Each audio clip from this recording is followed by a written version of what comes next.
And we're back. We can't stop now because we just found out that there's something unpleasant in the elevators, and I can see a picture of it, so I have to keep reading so I can show it to you because it's weird. Are you ready? Here we go. Chapter 7, Something Nasty in the Elevators. Grandma Josephine had stopped screaming now. She had gone rigid with shock.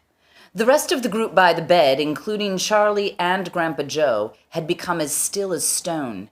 They dared not move. They dared hardly breathe. And Mr. Wonka, who had swung quickly around to look when the first scream came, was as dumbfounded as the rest.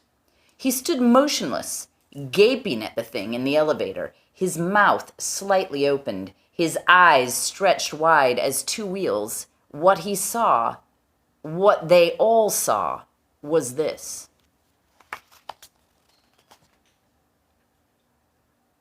Weird, huh?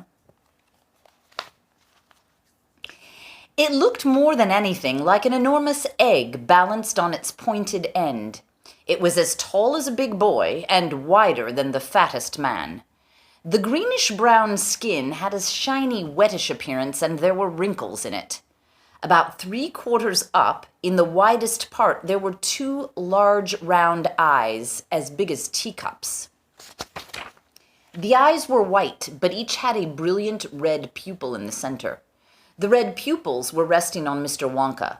But now they began traveling slowly across to Charlie and Grandpa Joe and the others by the bed, settling upon them, gazing at them with a cold, malevolent stare. Their eyes were everything. There were no other features, no nose or mouth or ears, but the entire egg-shaped body was itself moving very, very slightly, pulsing and bulging gently here and there as though the skin were filled with a thick fluid. At this point, Charlie suddenly noticed that the next elevator was coming down. The indicator numbers above the door were flashing 6, 5, 4, 3, 2, 1, L for lobby. There was a slight pause. The door slid open, and there, inside the second elevator, was another enormous, shiny, wrinkled, greenish-brown egg with eyes. Now the numbers were flashing above all three of the remaining elevators. Down they came.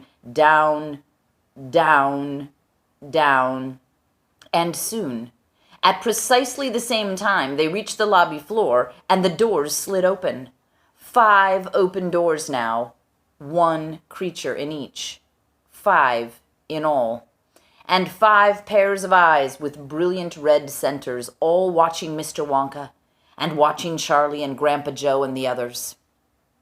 There were slight differences in the shape and size between the 5, but all had the same greenish-brown wrinkled skin, and the skin was rippling and pulsing.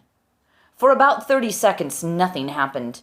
Nobody stirred. Nobody made a sound. The silence was terrible.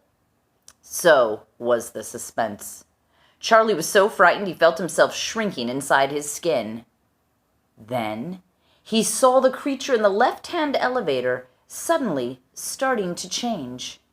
It was changing shape.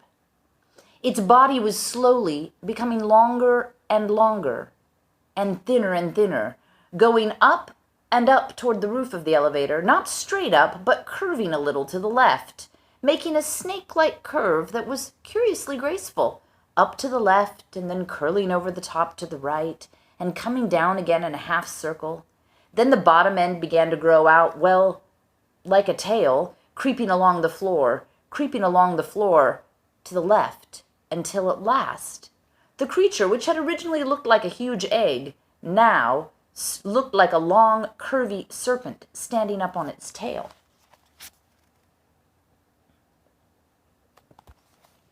Then the one in the next elevator began stretching itself in much the same way, and what a weird and oozy thing it was to watch. It was twisting itself into the shape that was a bit different from the first, balancing itself almost, but not quite, on the tip of its tail. Then the 3 remaining creatures began stretching themselves all at the same time, each one elongating itself slowly upward, growing taller and taller, thinner and thinner, curving and twisting, stretching and stretching, curling and bending, balancing either on the tail or on the head or both, and turned sideways now so that only one eye was visible. When they had all stopped stretching and bending, this was how they finished up.